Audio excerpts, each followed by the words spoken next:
Hey you guys, it's Kyle from Markham Reptiles. Today I'm here with my girl Patches, and we're going to tell you why exactly snakes bite. Why do snakes bite? Because they gang members. I'm just kidding, you guys. In reality, there's only two types of snake bites, okay? One would be defensive bites, and the second would be food response bites. I'm actually going to handle food response first because a lot of people talk about it, but I feel like they don't explain it very well. A food response bite means the snake bites you because it thinks that you are food.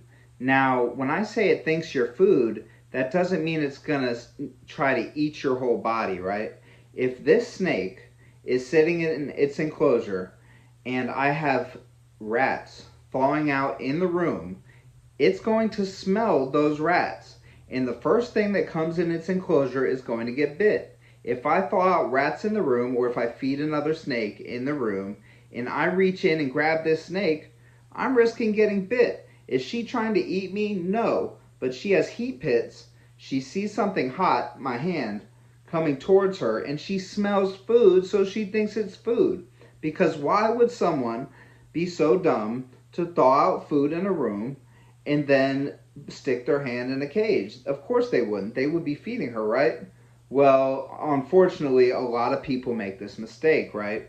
People will put food in a room and then be like, oh, I can't believe the snake thought I was food. Well, these snakes have evolved for thousands of years to smell their food. And if there is food in the room and you go ahead and stick your hot hand in there that their heat pits can see is hot and it smells like food, they're going to bite your hand because they're just reacting. Okay? That would be a reason that your snake would think you're food and give you a food response bite. She's not just going to be sitting out like this in a room with no food in it and think I'm food. Okay? So I just wanted to make that very clear. The other reason is defense, self-defense. So Patches is not at all a defensive snake. I really just got her out for this video just as an excuse to hold her. She really has nothing to do with this video. She's not defensive. She's never struck at me. She's never tried to bite me. I pass her to kids. My wife loves her. She's really just a sweetheart. But if I had a defensive snake, a lot of things can trigger a defensive snake. Movement can be one. If you're just moving in a way that the snake finds threatening, she doesn't care because she's Patches. But if you're moving in a way that a defensive snake finds threatening and you're all around it moving erratically, that can trigger a defensive snake.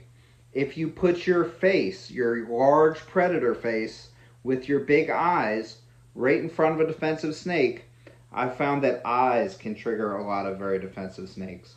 Another thing that can trigger defensive snakes is reaching in and grabbing them from above. If someone ripped your roof off your house and reached in and grabbed you up, that would be pretty scary. Another thing is, in the wild, these animals get preyed upon by birds. So what's going to reach in from above and grab a snake? A bird, a predator, right? So going underneath these snakes is often the best way to hold a defensive snake. Just going underneath. You are now the object that this snake is on, and it is not going to bite whatever it is on. Especially if it thinks that you are a tree or something like that. Now, there are exceptions to this rule. If you really try hard, you could make a snake that you're holding bite you. But for the most part, if you go in underneath, a defensive snake is not going to bite you. Okay? It can actually work great in building trust and calming a snake down. But yeah, so those are the two types of bites. There's only two types of bites, you guys. You have a defense bite, which is usually just a smack and let go. And you have a food bite, which can be a smack and let go if your snake is really smart. Or if your snake is very food motivated or maybe not as smart, it's going to bite and coil you. I have another video on how to get a snake off you if it has bit you and coiled you by accident. So go check that out in my videos. I'll put a link to that in the description as well. Just take one more look at Patches, you guys. She's so pretty. And you guys have a wonderful day. Like, subscribe, all that good stuff. And spread the good word about snakes, you guys. These snakes don't need to be demonized anymore. They're really pretty cool creatures. The key is just to understand them. Have a wonderful day, you guys.